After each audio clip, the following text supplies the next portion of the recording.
Begin the current Daf Masech the Shabbos Daf Kuf Chav Zayin. Begin 5 lines Daf at the top of the Yomim. We continue with discussion in the previous Daf, which opened up this parak Mefanen, regarding clearing out muktzah items on Shabbos. There's a concern about muktzah, and there's a concern about tircha. Shiur is corresponds to the Kalzach and Yecheskel to any time Daf Achaim. Appreciate you joining us today. So what we're going to be discussing about in today's Daf is whether a pile of grain is considered muktzah because it's a pile. It's out of sight. The whole concept, the rabbinic injunction of muktzah is out of sight, out of mind. Therefore, maybe this pile, since it was never used, would also be considered muktzah. Additionally, this that we discussed in the Mishnah, that mefan nafila arba v'chamish kupish al tevin, that you could clear out of a room 4 or 5 boxes of straw. So first of all, the Gemara has a question. Someone might have alluded to this yesterday, but what is the objective of when you only like clear out 4 or 5 boxes? Would we prefer you do less trips or less load? Which one of those would be preferable? And therefore that gets into discussion. Okay, let's say I could take out 4 or 5 boxes. But instead of taking out the whole box, I'll do a quarter of the box at a time. So the loads are going to be less, but the trips are going to be more. Which one of those is preferable? And then the second point is that when we say you can take out 4 or 5 boxes, is that even if there's many guests, you still could only take out 4 or 5? Or per person, you'd be able to take out 4 or 5 boxes. And then obviously if there's 10 people, you're taking out 40, 50 boxes. Something important in terms of concepts we're going to speak about today are hachnosas orchim, which is obviously related to the halacha of the Mishnah that we said you can clear out a room for either you have guests or because of you need room for the Beis HaMedrash, and then another idea that comes up together with that and regarding things that a person eats boil mazeh but can't come to is being dalek kav schos. We're going to have many stories on the Beis discussing dalek kav schos. And then our Gemara discusses when we were mentioning what type of things you could clear out of a room, the 4 or 5 boxes. We said Truma, Meiser Rishon that the Truma was taken, Meiser Sheni, Demai. Now those 3, the Gemara wonders and says, obviously they're not muktzah. What's the chiddush in saying that you can move them? And regarding Demai, the Gemara asks, actually to the contrary, you should not be able to move it on Shabbos because that should be muktzah because you can't eat Demai without first taking the types. Some of the concepts we're going to say are, we said, Miri Lucha, Mit Masa, again, doing less walking or doing less load. God lachnas archim, how great is bringing in guests. A list of things that you eat the fruits of it in this world, but the principle you get reward in the next world. Is that of judging another person meritoriously, where even though it looks like that maybe this is something wrong, you try to find the good in that, try to judge him favorably. Is that even though a regular person is not supposed to eat demai, but a poor person and soldiers that have to be fed by the people, they're allowed to eat demai. Demai is produce of an amma aretz, which you're not sure. Damai, what is this? You don't know if he took off the tithes or not. A poor person is allowed to eat that without taking off the tithes. And at the end of the daf that we'll be discussing in the later daf also is Meiser Rishon shekdim b'shabbalim. The halacha is that the order is supposed to be Bikurim, then Truma, then Meiser Rishon, then Meiser Sheni. What happens if, let's say, the Levi took his Meiser Rishon before the Kohen took his Truma, specifically when the grain was still in the stalks, not after it was piled into a pile, if that would exempt him from having to take off the Truma Gedayla from that Meiser Rishon, and he would be able to keep that without giving that to the Kohen. So begin the current daf, 5 lines down at the top of the Yomim. Tarabban Lutna Braisa. Says the Braisa, you're not allowed to start a storehouse for the first time. This is literally a continuation of what we had from the previous stuff on the top of the summit, that was the interpretation of our Mishnah like Rabbi Yehuda. When it says in the Mishnah the enigmatic words of Eloi Sa'itzer, said according to Rabbi Yehuda, that means to say you're not allowed to start a storehouse because it was out of sight, out of mind. You had never started using these things, now you can't start a Shabbos. Now, but since the Braisa, you know what you could do? You can make a path through this storehouse that you should be able to get in and go out. It says the Gemara, you can make a path? What do you mean? But you just said in Maschil, you can't start, meaning it's all muktzah inside that storehouse. How are you making a path inside? It says the Gemara, this is what the Braisa is saying. You could make a path with your feet, meaning you could kick with your feet and clear on either side as you're walking. That's not considered tiltal muktzah. That's what's known as tiltal begufay, which therefore that's permitted to be done. So that's what you mean to say you can make a path with your feet. And you can do the b'chnisas v'yitzasa when you're coming in, when you're going out. But you're right, you're not allowed to touch it because it's muktzah. You're allowed to touch, when I say touch, meaning with your hands and moving it, but you're allowed to use other parts of your body for muktzah items. That's a classic exemption for muktzah. You could kick something, and therefore that's how you're going to make the path. Another Braisa, Tanabban Linda Braisa, is tavura.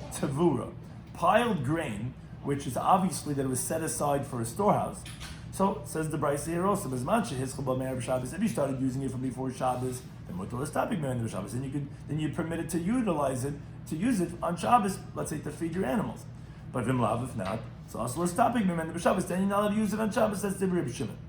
Bacha says no, it is permitted to go ahead and use it. The Gemara wonders, klapi lie, which direction is this going? This is the exact opposite as we always know. Rabbi Shimon is the one who permits muktzah, and here he's being stringent. He sounds like he's saying like Rabbi Yehuda, that if you never started using it for before Shabbos, you're not allowed to start now. So the Gemara says, Lema, rather you're right. It should be turned around the words. Who's the one that says it's muktzah? That's the Rabbi Acha. He holds like Rabbi Yehuda. Rabbi Shimon, however, permits you to go ahead and use it because, yes, he holds no problem about starting an oitzer on Shabbos. So you're also, when you have the piled grain, which is like an oitzer, that's not a problem. Now, Tana learned the Brisa, kama shir tavur tzavur. What's the measurement of piled grain? In other words, that it's like an oitzer that's going to be muktzah.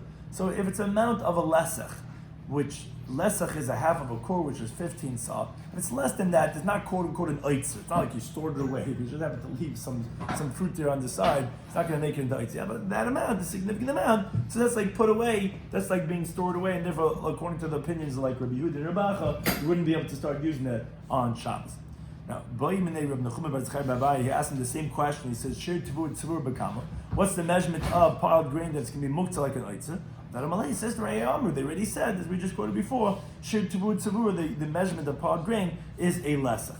Now, continuing on the halacha of our Mishnah, the following question: how many arba v'chamish kupas to come? This is what we said in the Mishnah. If you clear out 4 or 5 boxes on Shabbos, that's the amount of tirch you could do. So the question is like this: ba'arba v'chamish kupas in, is it only 4 or 5 boxes? Yes, meaning the boxes themselves you could clear out, and then you could fill it up again if you want to, or you could take it in a sackcloth on your shoulder, the measurement of what the box is, and you could do it each in one shot, meaning you could do it in, let's say, 1 shot, or you could do it in 5, but you could take it the 5 boxes as they are. But to go more than 5 times, let's say you're going to take these 5 boxes, the big boxes, you don't have to schlep out the 5 boxes, so you're going to put them into smaller boxes or smaller bags, which is going to make you go ahead and walk more times. That would not be permitted. So Alma, that would tell us that obviously to walk less, that's better. So although you're going to be carrying larger loads, but 4 or 5 times we let you, which is equivalent to the 4 or 5 boxes. Maybe if you want to do the 1 shot, fine, that's the best, because you don't want you making so many trips. Is that really the truth? We're saying only 4 or 5. Maybe no lemute maser on them. Maybe it would even be better to diminish the load. And if you want to clear out the 4 or 5 boxes in smaller vessels, the amount of 4 or 5 boxes, it would be permitted. As Rashi explains, the question is specifically according, if you recall from the previous daf, the interpretation of Chizda. Chizda said it's specifically 5. The other opinion said it's not specifically 4 or 5, it's more. It just was telling you that you can't finish off the Eitzer. But according to the one who says it's specifically 5 boxes, that's the limit. So the question is, how are you going to unload these boxes? How are you going to take them out?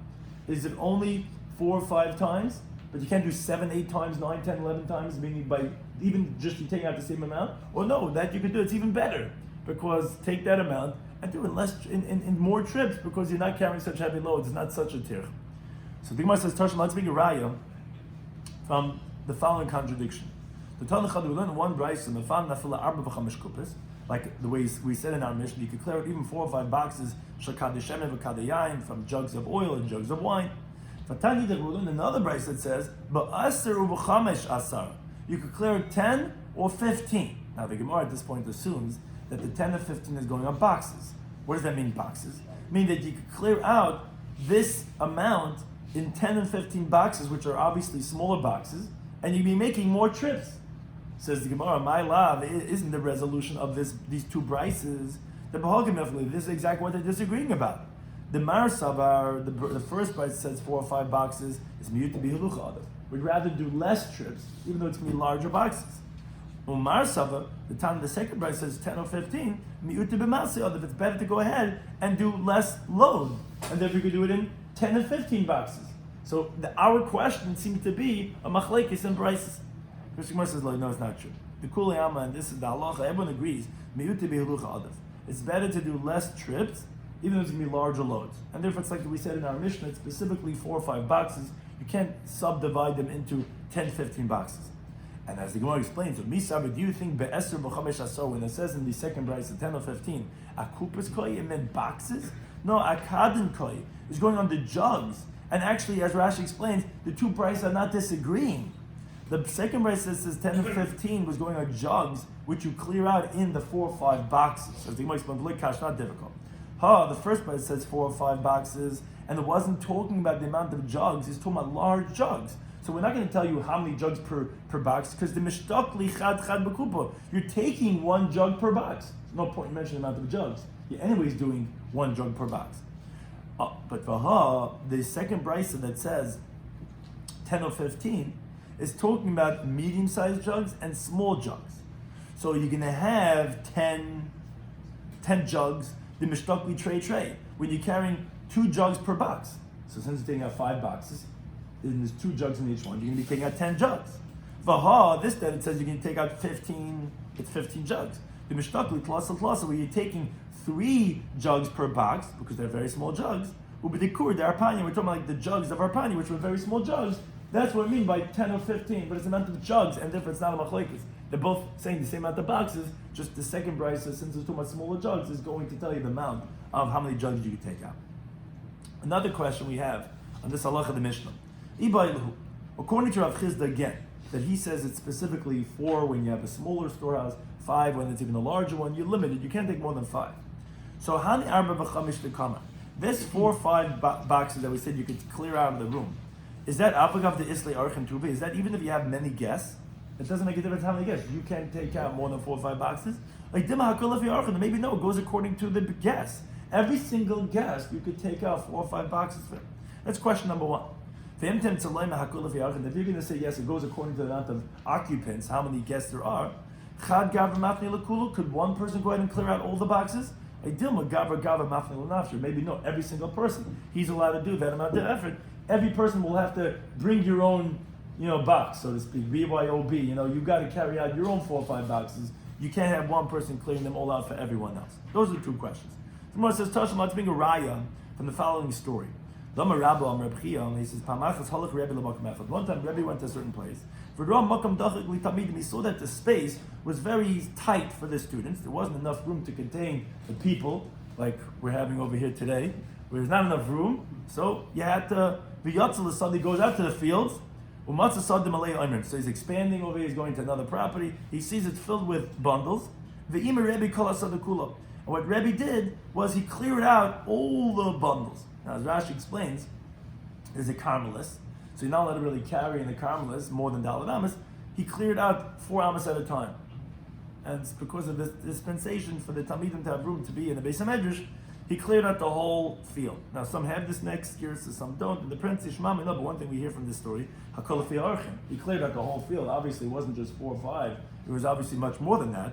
And as the Gemara continues with another story, which the Gemara then will say it at the end, Rav Yisrael says again, later on, there's another similar story. Reb Chia also went to a certain place. He saw there wasn't enough room for the students. He went out to the field. He saw the field full with bundles. And Reb Chia went and cleared out all the bundles from the whole field. Says the Gemara, no, we could infer from this. You see that he was taking out 4 or 5 per person, not in totality. And therefore on Shabbos he was able to clear out the whole field to have them sit over there. So it says the Gemara, okay, but you still have the question. So you're allowed to do it per person. But chad gavra mafne lekula, is one person allowed to clear out all those boxes? I didn't maybe call gavra gavra mafne lavshe, but every single person has to do it himself. So the Gemara, no, Tashema, we can bring right from the same story. Because it says v'ime Rebbe. The Rebbe did it. Obviously, one person cleared out the whole thing. So therefore, you see, it could be one person. So the Gemara, no, Tamech, according to your reasoning, you think Rebbe b'den nafshe imer? You think Rebbe himself is clearing out the field? The Rebbe came. He was the Nasi Ador with the structures and everything. He's taking with the pelts and he's clearing out the whole thing. He's not going to do this. So Elatziva imer means he commanded that it should be cleared.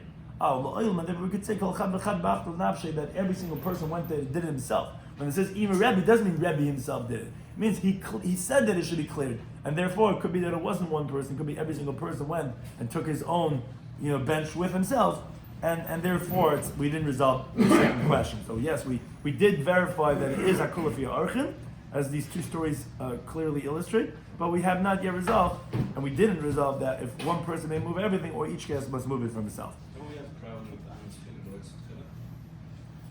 It's not an oitzer. This was just bundles that they had. Obviously, it sounds like that the bundles weren't muktzah, and it was just a problem about the tircha element of moving these bundles. Oitzer is something stored away. He was out in the field. So a good question exactly what the status of them was, but it seems like that it wasn't a problem for the field itself. Meaning that there wasn't muktzah in its own right, that it was just a problem of tircha. That's the two elements we spoke about in the Mishnah. Now, we start some Agadah over here, where the Mishnah had said, we said that you could clear up the 4 or 5 boxes, not stam, you can't stam go through tircha, but if there's a Shabbos need, let's say for guests, or because Bittul Beis HaMedrash, no room in the Beis HaMedrash, then you're allowed to clear out the boxes. So, Amar Rabbi Yechon, he says, it's great bringing in guests, kashkomas Beis HaMedrash, like getting up early to go to the Beis HaMedrash. Why? Because you tell me in the Mishnah that says you're allowed to clear out the boxes because of the gas, bittul Beis HaMedrash, and because of not being able to learn the Beis HaMedrash. Now, from the fact that it equates the inviting guests to the other case of coming to learn the Beis HaMedrash, obviously that there's an equivalency. It's as great as Ashkamas Beis HaMedrash. Rav Dibin Ardam, he says no, actually Yesim Ashkamas Beis HaMedrash, actually greater than coming up early to the Beis HaMedrash. Why? Because we learned Menei Arkin. First they said because of the gas, the Hadr, and then what's the second case? Because they're not learning in the Beis HaMedrash. So you see that they're saying it first. Obviously, there's precedence. It's greater Hachnasas Archim, bringing guests, than going ahead and learning in the Beis HaMedrash. Now, Amar Riddim Rav, he says Gedel Hachnasas Archim. This is a very famous teaching. It's greater inviting guests, than receiving the face of the divine presence. Why? Because the Chsev says by Avraham Avinu, when he had the 3 guests, and Hashem came to visit him, by Yomer Hashem, or Adnos, he said to Hashem, look, Hashem, if I found favor in your eyes, don't go away. He left Hashem to go ahead and invite the guests, which Tesa points out. Obviously, this opinion is going like who says in Masechet Shavuos that when it says this Adnos was Hashem, because there is an opinion that says actually it's Adonai, my master, not Hashem, which was talking about the Malachim. He was talking about to the guests, and he was saying to the greatest one of them, don't leave. He was trying to get them to stay. It's machlekes regarding, but according to the opinion that says he was talking to Hashem, you see he left Hashem to go invite the guests. You see it's greater to invite guests than to receive divine presence. Amr Belaza, he says, "Boy, Ray, come and see." He says, "Wow, look at this. It's not like the attribute, the character of Hashem. That's midas basavdam the way it is by a flesh and blood by a regular person. Midas basavdam by a regular person, a smaller person cannot tell a greater person. Oh, wait till I come to you. But Abraham is talking about to the Holy One. Blessed be He. And by Hashem, he says to Hashem, if I found faith, Hashem, please wait over here. I'm going to go ahead and take care of these guests, and I'll be back to you later. See, HaKadosh Baruch Hu doesn't take umbrage to that because of the principles that, it is more important to accept guests than to receive the divine presence. Continuing on this regarding that of Hachnasas Archim, so Amr Yehuda Bar Shila Amr Basi Rabbi Yechon, it says, Shisha Dvam, there are 6 things. Adam Eichel Perisim Bal Mazah, a person eats the fruits in this world. Again, the fruits means to say you have not consumed the primary thing, you're just getting dividends. And the principle remains for the world to come. What are these things? So the first one, the reason why I bring it is because our discussion of Achnasas Archim, inviting guests. Second one is Bikkur Chaylim, visiting the sick. Third one is V'iyun Tefillah, which means to focus in your prayer. If you focus in your prayer, it's a positive thing. Vashkomas Beis HaMedrash, and coming up early to the Beis HaMedrash, which everyone over here does. Magal Rabbanim with Talmud Torah, and someone brings up his children to learn the ways of Torah. If someone judges his friend favorably. So the Gemara says, is that really so? That these are the 6 things that your Eichel Perisim Bal Mazeh can't give us above? But now we learn in the beginning of Mishnah of Masechtas Pei, which we all say every single day. These are the things that a person does. Eichel Perisim Bal Mazeh, he eats the fruits in this wood by can't give us above, and the principles of the next one. And these are Kibbud Avayim, honoring one's father and mother, the Gemils Chasadim, and acts of charity of kindness, and bringing peace between a man and his fellow. But Talmud Torah Keneged Kulam, and learning Torah is equal to them all. So it sounds like Hani in these things, yes, not all these other things that Rabbi Yochanan added on, which are Hachnasas Archim, Bekur Chaylim, Ian Tefillah. It doesn't say those things here in this Mishnah. How could he say those things? So the Gemara continues on the base and says, no, Hani Nami, these things also, and some Girsas have the Gemas Chasadim Shaichi, they're really applicable to Gemas Chasadim or Lishon Achra, another version which is saying the same thing, Hani V'Hani Shaichi. These belong in these, meaning as Rashi explains, inviting in guests, visiting the sick, they're all including Gemilas Chasadim and acts of kindness. Even Tefillah, analyzing your prayer, is very interesting when Rashi says. That's also Gemilas Chasadim. This is very much my self-project type of thing. That it says the pasuk in Mishlei, Goimel Nafshay, the one who does kindness for himself is Ish Chesed, is a man of kindness, because when it says Goimel Nafshay, Nafshay is a lashon of Tefillah, like it says Bechana ve'eshpech es nafshay l'fnei Hashem, I pour out my soul in front of Hashem. So when you're doing prayer, you're actually connecting yourself, you're actually doing kindness to your own self. So even Tefillah is considered, a Goimel Nafshay is a Ish Chesed, he's helping out himself. There's other ways of interpreting, but if one looks at the pasuk, you'll see it sounds like the way I'm saying it. And Rav Hirsch actually shows that that's what prayer is actually doing for your own self. So that's also including Gemilas Chasadim. Getting up early to the Beis HaMedrash and learning and teaching your sons Talmud Torah are both Talmud Torah, which is included in the Mishnah Masechtas Peah. And Danis Chaver L'Kav Schos is included in bringing peace. Why is that included in peace? Because since you're judging your friend favorably, he's going to say, he didn't really do bad to me. He had no way of getting out of it, or he really intended to do the good. Then there's going to be peace between the people. And additionally, Rashi says Rabbi Yochanan was just coming to explain those three of that Mishnah, that there's additional three that's included in that six. But of course, there's also Kibbut Ava Aim that Rabbi Yochanan was not disagreeing about, and therefore, whatever he was adding on, all those categories were all included in already in the Mishnah. He was just expanding on it, showing how those are included in those categories. Talmud Torah supersedes? Is that what Talmud Torah means?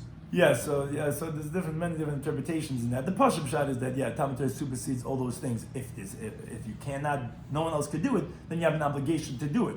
But in principle, then Avraham he was mechanical to Kulas, he would have to sit and learn rather than himself.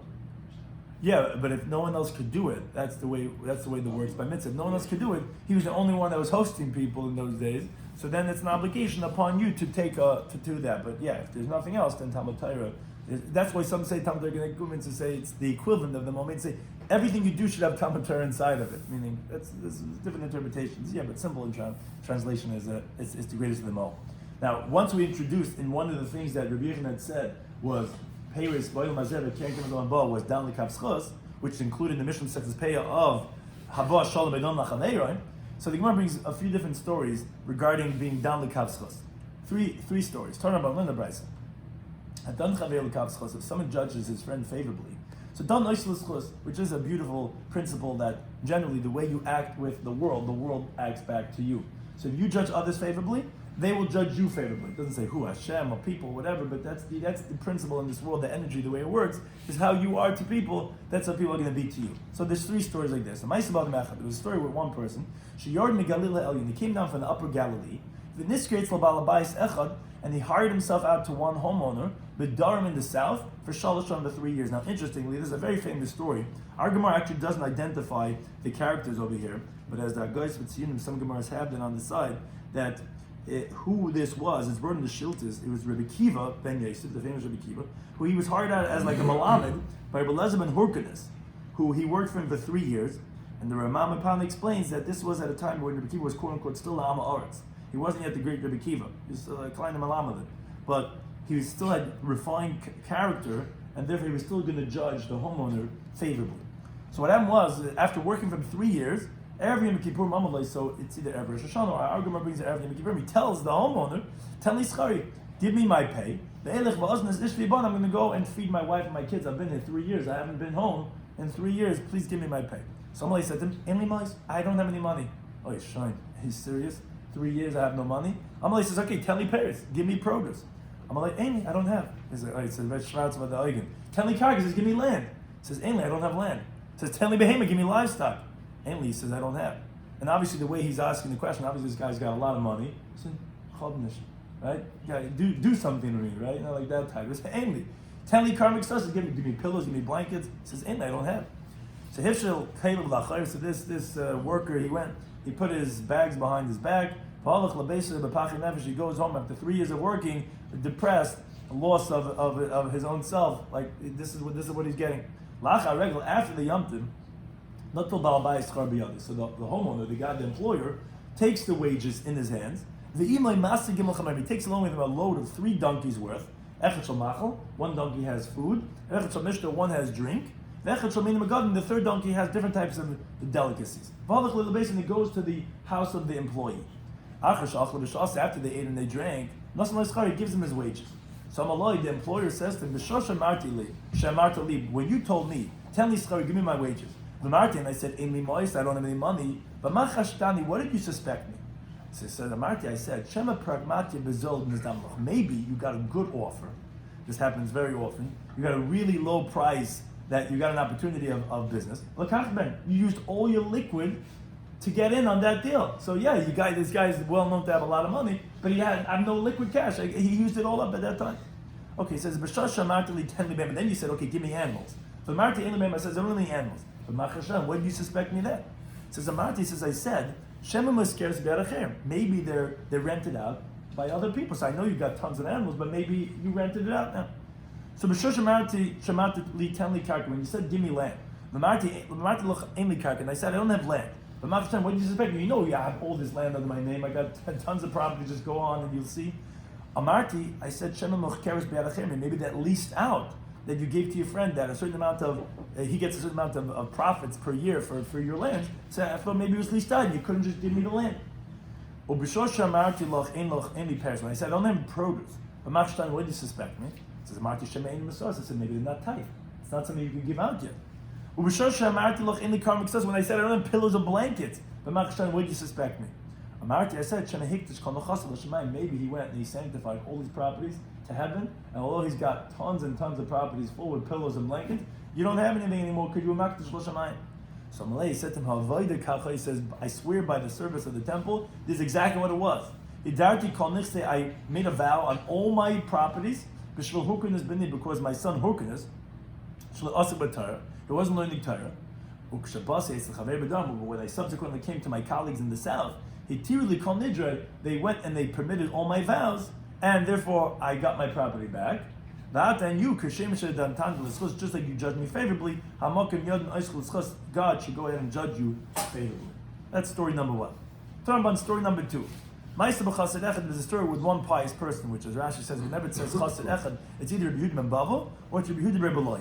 Rabbi Yehuda has an A, this pious person, he redeemed a young Jewish girl who was in captivity. So he took this young Jewish girl with him.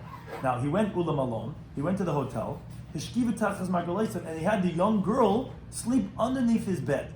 The next morning, Yard V'Tavel, he comes out, he goes and he dips himself in the mikveh. Now, that could definitely be a little suspicious because if he's going to the mikveh, that's something of Thomas Kerry, which there might have been something inappropriate over here. And V'Shanol Tamidim, when he goes and he teaches, he gives the shiur for his students. He says to them, when I went, I put her underneath my bed. What did you suspect me? So the student said, we said, maybe amongst us, the Talmidim, there's a student, Rebbe, who's not checked out for Rebbe, and he doesn't recognize his character to rely on him, that the girl could be amongst us. So therefore you wanted to have her near you, because you knew was a zichah, by you, nothing's going to happen. But by the students, you didn't know.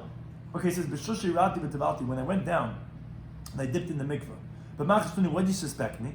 So we said, maybe because of the toil of the effort of the traveling, the Rebbe had a seminal mission, which there are certain things that could bring on a seminal mission, eating certain types of foods, a lot of food, and traveling. So maybe that caused Rebbe to have a seminal mission. So he said to them, he says, I swear by the temple that that's exactly what it was. And you, just like you judge me favorably, Hashem should judge you favorably, even though you could have suspected me. You could have said, you judge favorably, therefore you should have that same merit, because it's actually what happened. And the third story says, the Gemara one time, the Talmudic scholars, they needed something, by one non-Jewish noblewoman. All the great personalities, the political figures, all the wealthy people, they're all by this noblewoman. And the Talmudic scholars, they needed something, a favor from her that she should help take care of. Maybe some CFO or something. Amar, they said, Mi Yelech, who's going to go to the noblewoman? So Amar Lahem, Rabbi Shua said, Ani Yelech, he says, I'm going to go. So Allah Rabbi Shua Talmidim, so Rabbi Shua and the students, they went, came with the whole entourage, all the Talmidim. But Kivin Shegila Pesach Beis, once he came to the entryway of her house, Chalot Tzvilav Barachik Arba Amas, he took off his tefillin 4 amas away. V'nichnas, and he went in. V'noal Hadas B'vim, and he closed the door in front of him. Achashiyotza, after he came out from her house, Yared V'Tavel. He went down, he's going in the mikveh, V'shalom Talmidim, and then he gave a shiur for his students. Now that looks pretty bad. He's taking off his tefillin. You can't do Isa Maisa with tefillin. Closes the door. He comes out and he goes and he dips himself in the mikveh afterwards. So again, that looks pretty shady. So Amalei said to them, "B'shosha chalatzti tefillin." When I took off my tefillin, but ma chashduni, what did you suspect me? So he said, "Amanu," he said, "Kasava Rebbe thinks lo yikansu dibri kedusha b'akum tuma." Holy things like tefillin should not go into an impure place like this woman's house. He says, "Okay, b'shosha na'altu." When they closed the door, but ma chashduni, what did you suspect me? So Amanu, he said, "Shema dvar malchus yesh beinay lebeina." Maybe there's something regarding political that you have to discuss privately with her, and you have to conceal it that the students can't be around. So he says, okay, when they went down and I immersed myself in the mikveh, what do you suspect me? So Manu, we said, we said, maybe some spittle had spit out from her mouth, where the sages decreed on the non-Jews that they're considered like a zav. A zav's, any liquid from a zav's body, urine, spit, they all have halacha of tumah on them like a zav. So maybe it sprayed from our mouth al begodav shel Rebbe, on the garments of Rebbe. Because of that, it became tummy, and therefore he had to go out and immerse himself in the mikveh.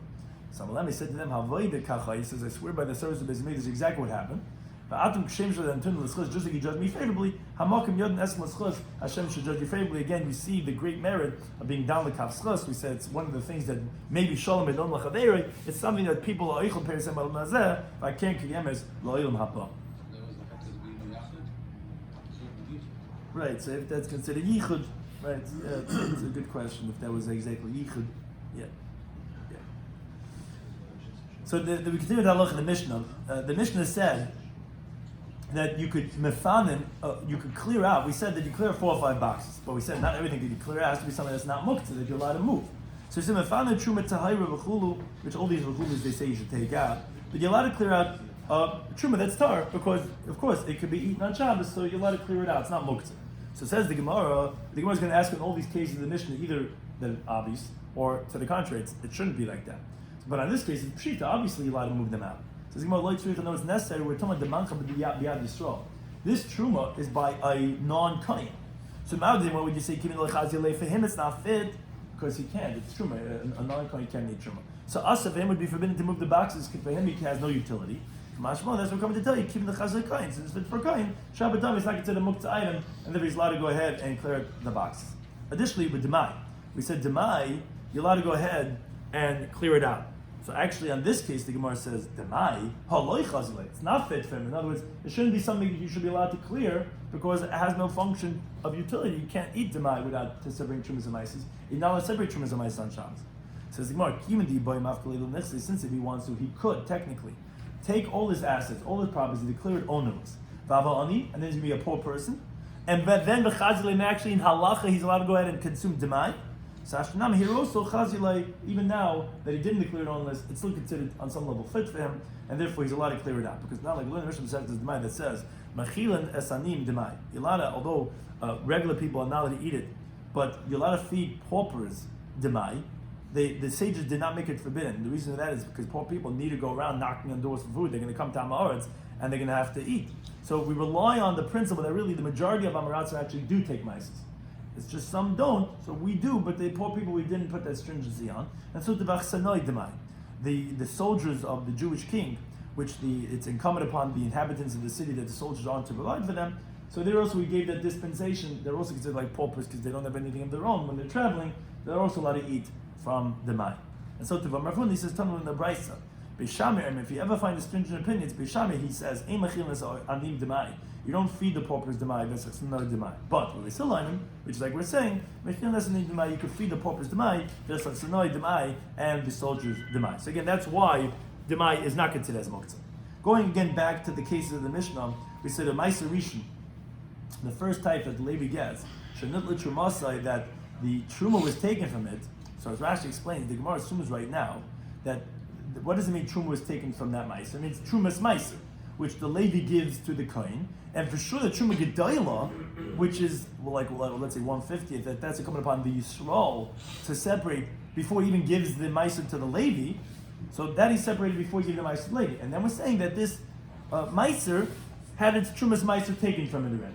So therefore the Gemara's Pshita, obviously, it's like permitted food to eat.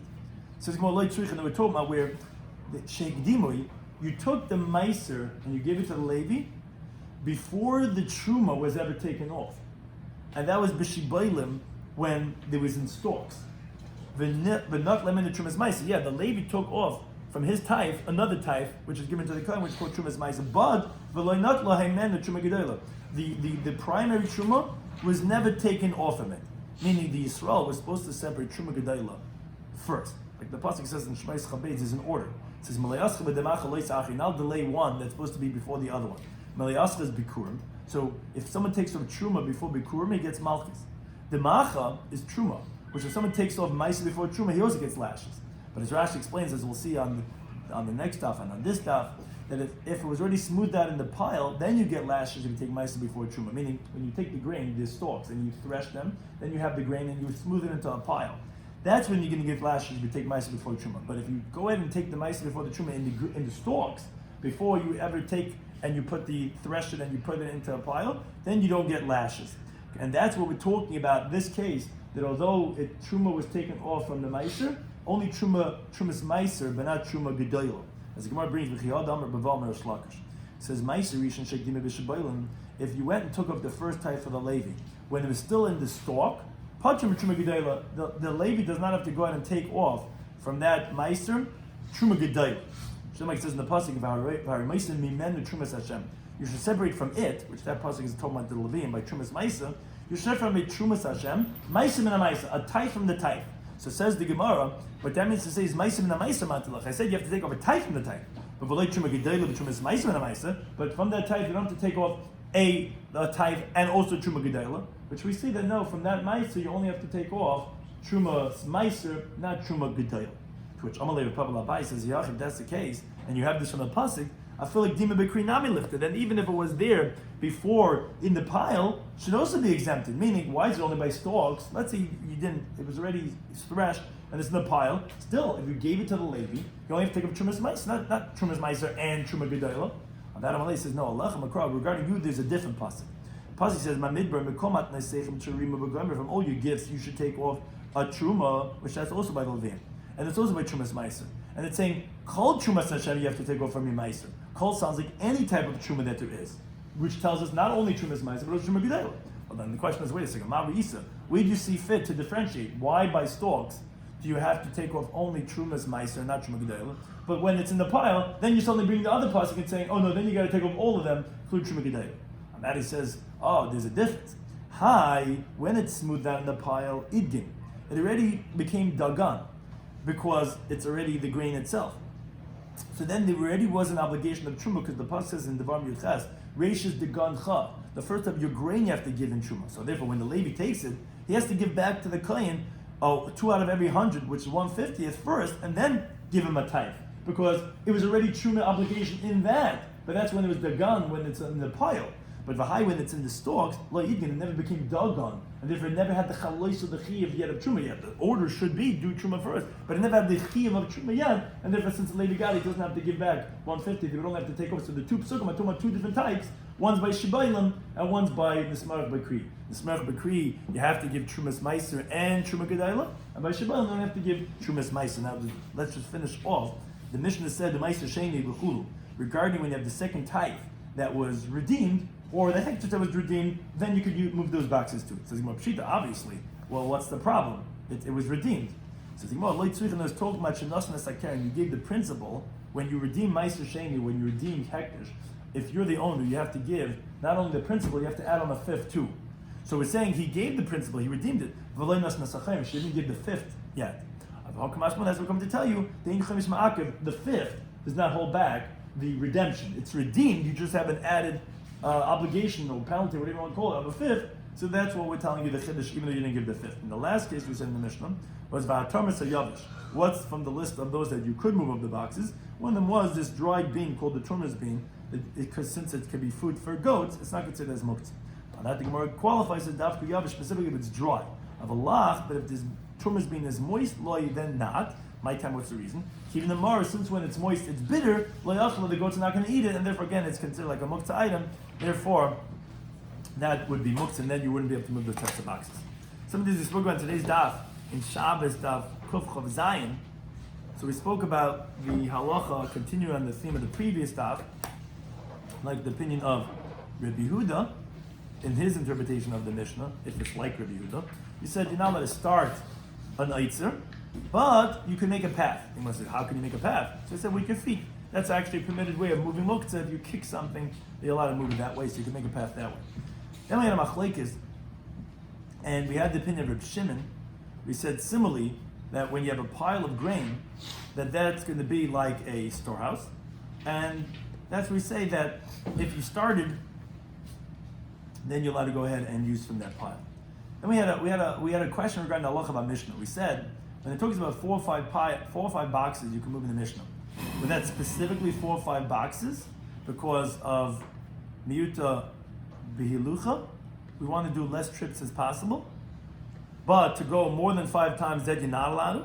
Or maybe no, actually we prefer to do less loads. So actually you could take the 4 or 5 boxes and subdivide it in 10, 15 boxes.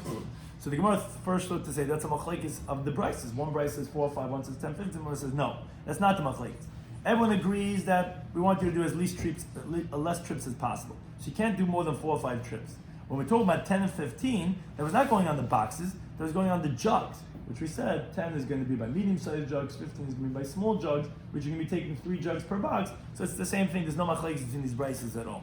Then I had a question. These 4 or 5 boxes, is this does it depend according to the guest? And the Gemara says yes. We're derived from the story of Rebbe that he cleared out the whole field, which obviously that you're allowed to do more than just 4 or 5 in general. You could do per person. And then the question was, what's with one person clearing out the whole thing? We said it's not a raya from Rebbe because Rebbe obviously didn't clear out the whole field himself. He said it should be cleared out, and therefore it could be that each person went and cleared out themselves, so that the Gemara did not resolve that question. Then we had in the Mishnah, we said that you're allowed to clear out boxes because of guests or because of bittul beis medrash. So that started a whole agadic teachings regarding the greatness of hachnasas archim, which is obviously as much as hashkamas beis medrash, because those are the 2 cases in the Mishnah, or maybe even more because it was mentioned first. Additionally, we know that from the Mishnah, and we also know from Avram Avinu that it's even greater than Kabbalah's Pnei Shchina, because we see that he told Hashem to shloikim eat this basar dam. He was to tell the great Hashem, wait here, I'm going to do hachnasas archim. We said the 6 things that a person eat per yisrael b'mazeh, and one of them was hachnasas archim. The question is, the Mishnah Masechtas Pei that we say every single day says a lesser list. So he says, Yahani Bahani Shaykh, we showed how each one of those things fits into the category of that we say every day in the Mishnah Masechtas Pei. Now, once we introduced, one of the ideas was Dan L'Kav Schus, so he brought 3 classic stories of Dan L'Kav Schus, which actually turned out that way, and he said, just like you judge favorably, you should also be judged favorably. Then we spoke about in the Mishnah, we said, what are the items you're allowed to clear out the boxes from? It has to be things that are usable on Shabbos, not muktzah. So he said, Truma Tahir, etc., which we wanted to say, what's the chiddush in all these cases? So Truma Tahir, the chiddush was, because even though it's by Yisrael, it's by a non-Kohen, so for him he can't eat it, but still, since it's usable for a Kohen, it's still going to be considered something that's usable. Then we spoke about Demai, we said Demai actually should not be, that should be muktzah. He says, no, since if he was being mafker next, he would be like an ani, and the ani is allowed to go ahead and use Demai, so therefore it's not muktzah, even though he has money, because he technically could be mafker all his nachas. Then the other case was Maisi Rishon, that the truma was taken off of it. So he said when it's taken the truma, what we mean to say is that you went first by the stalks and you did not take truma gedayla. You took only trumasa, means the truma's meiser was taken off, but not truma gedayla. And that's what we're saying because we have a pasuk that says meiser mina meiser, but not truma gedayla mina meiser. Now, in contrast, when you go first by the pile, which is already smoothed out, that's already considered idgin. That actually the halach is going to be that you would have to take up Truma Gedayla. But the Chiddush now Mishnah is talking about when you went before by the stalks and you only took up Truma Meiser, not Truma Gedayla, still we're saying that that's okay, you could use that on Shabbos and not consider as Tavel. We spoke about the case of Meiser Shein and Hektish that were redeemed. So he says, redeem, what's the Chiddush? The Chiddush says, yeah, but you didn't give the 5th yet. And we spoke about Trumas Yavish, the dry bean, we said specifically if it's dry, but if it's moist, since it's bitter, then even the goat's not going to eat it, then no one's going to eat it, then it's considered muktzah, then you wouldn't be able to clear out those types of boxes. It has to be things that we said on today's stuff from the Mishnah, things that are usable, then you can clear out those types of boxes. Thank you for any time for hosting us.